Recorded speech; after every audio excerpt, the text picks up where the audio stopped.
pessoal do quinto ano, como é que vocês estão? Espero que vocês estejam bem e em casa, certo? Vamos agora para a última parte da nossa revisão do conteúdo, que é sobre os movimentos do universo. Acompanhem aí na casa de vocês, no livro, na página 51, certo? Os movimentos do universo. Você já ouviu falar o Sol está se movendo? Você já ouviu falar as estrelas mudam de lugar? Ou ainda, a lua desaparece do céu? Essas expressões eram muito utilizadas revelando a dinâmica do universo, onde tudo se mexe. Hoje sabemos que o Sol ocupa o centro orbital.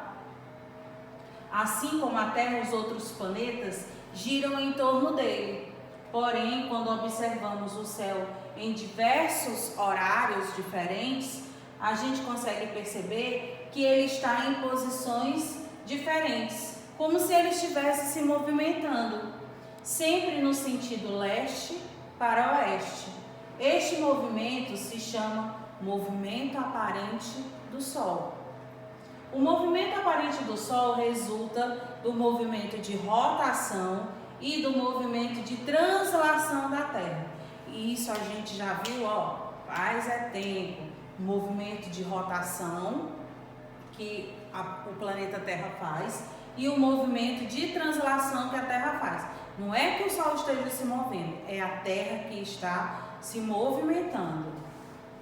Caracterizando também os períodos de dia e noite, que é o movimento de rotação, que dá o dia e a noite, e o movimento do Sol resulta do movimento de rotação e translação da Terra, caracterizando também os períodos de dia e noite. O movimento aparente do Sol resulta no movimento de rotação e translação da Terra.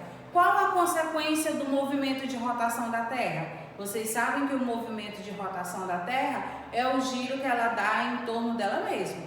Esse movimento, a consequência dele para a gente é o quê? O dia e a noite.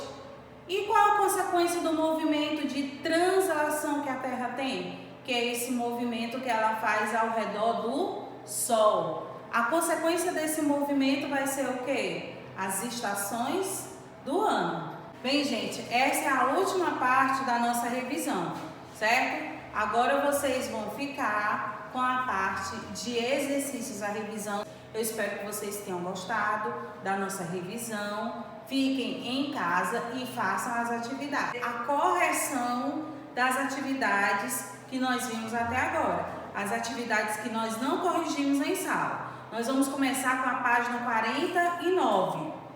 Todo mundo colocou aí na página 49 para acompanhar a correção. Olha lá, viu? Estou prestando atenção. Página 49 começa com: registre as linhas, o que existe no céu e o que você já viu no céu. Essa parte aí é uma resposta pessoal. Você vai observar no dia em que você observou, né? Já que é uma atividade que já foi passada, você vai observar como está o céu nesse dia. Tanto faz ser dia ou noite, você vai observar e vai registrar aquilo que tinha no céu quando você olhou para ele, certo? Questão 2. Dos itens registrados na atividade anterior, o que você gostaria de conhecer com mais detalhes? Será que na hora que você estava observando o céu, estava de noite, você viu a lua, começou a imaginar estando lá na lua? Será que você queria conhecer melhor a lua? Ou você estava olhando para o céu e olhou para o sol, talvez você quisesse saber mais a respeito do sol, né? Tem muitas coisas para a gente observar no céu. Agora é o momento de observação. Observe e registre como é o céu durante o dia. Durante o dia, o que é que você vai observar? Se ele é claro, se ele é escuro, se está nublado, se está um dia ensolarado. À noite, será que está nublado? Tem estrelas? A lua, está lua cheia? Qual é a fase da lua que está? Então você vai registrar tudo isso aí num desenho. Depois você vai responder as perguntas que tem aí abaixo após a observação. Você vai responder as seguintes questões. O sol aparece durante o dia porque onde está o sol à noite? E a lua? Porque alguns desenharam a lua no período do dia. Isso é possível?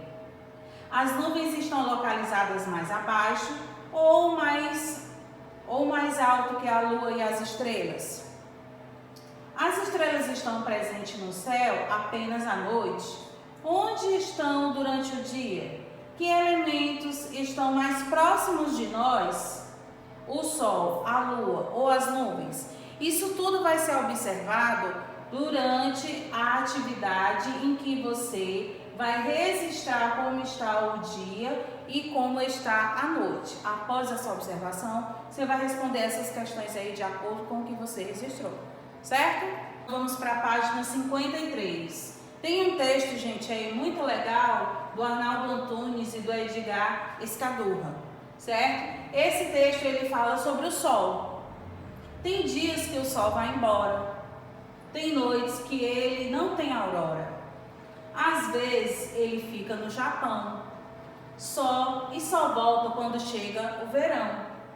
Agora que o sol está bravo, parece uma moeda de 1 centavo. Mas quando se alegra, o sol fica maior do que uma bola de futebol. O sol está brilhando, muito claro, porque hoje é seu aniversário. Nesses dias ele quase cega. E quem é cego quase enxerga. O sol está sempre ali no céu. A terra é que faz o carrossel. De noite o sol apaga sua chama e dorme debaixo da minha cama. Muito legal, né, esse texto?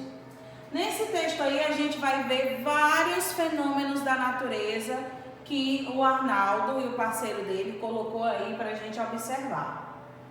Identifique no texto quais fenômenos estão relacionados a partir da posição do Sol e também na posição da Terra. Registre nos quadros. Quais foram os movimentos registrados aí que a Terra faz?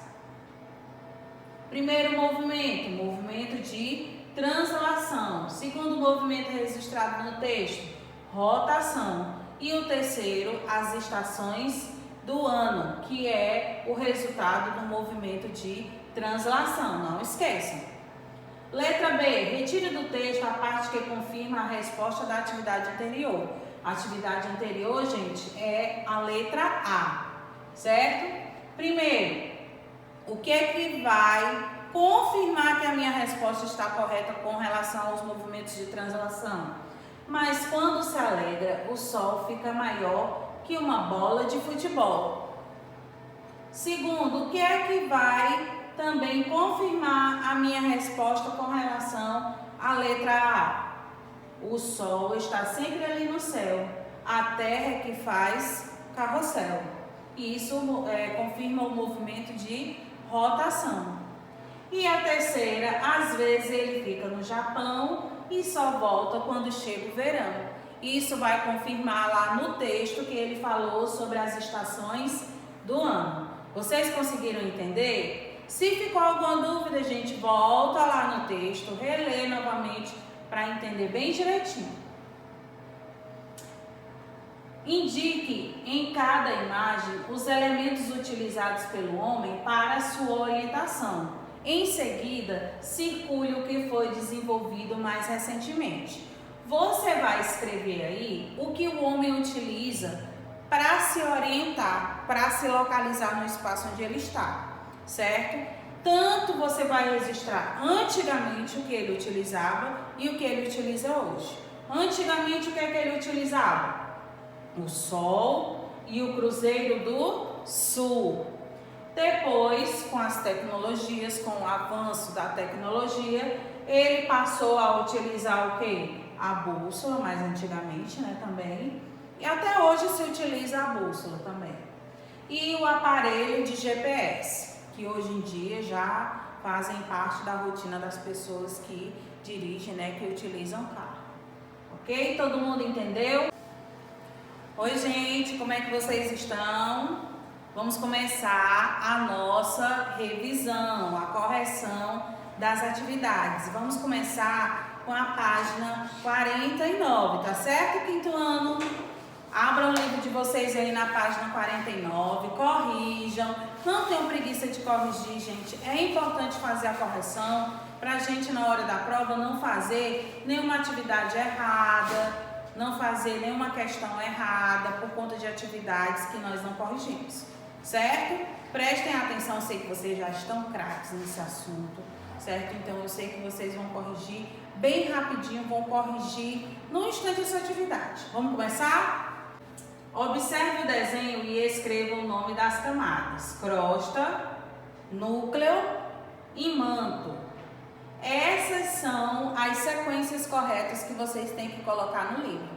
Professora, mas eu coloquei uma sequência diferente, está errado?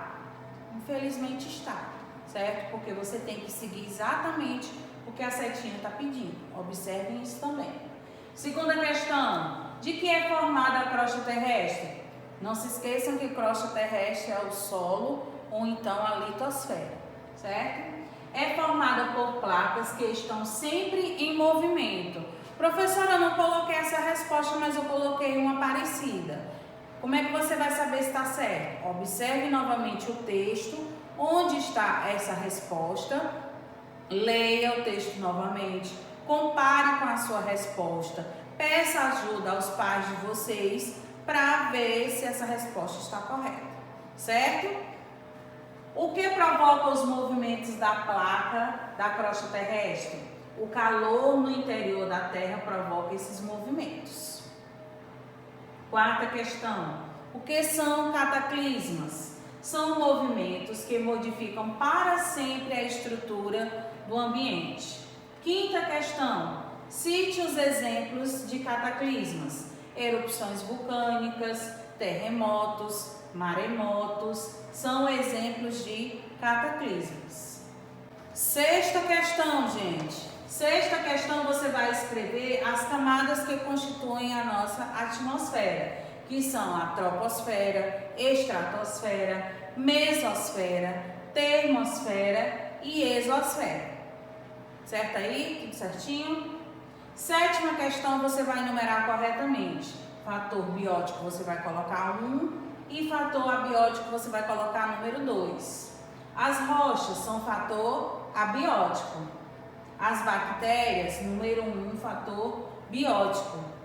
Os mamíferos, fator biótico. As plantas, fator biótico.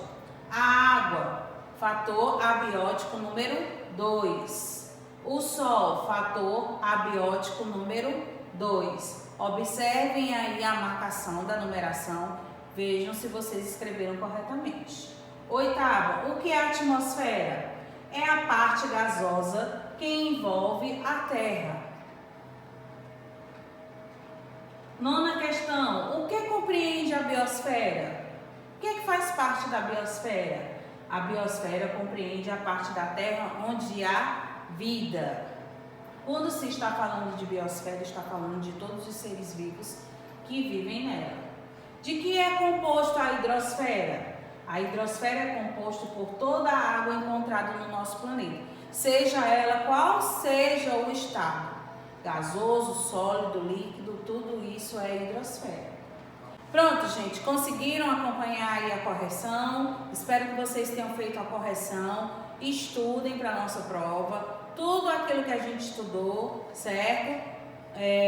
Peçam a ajuda dos pais, peçam a ajuda dos irmãos para poder fazer uma boa prova, certo? E até a próxima. Tchau!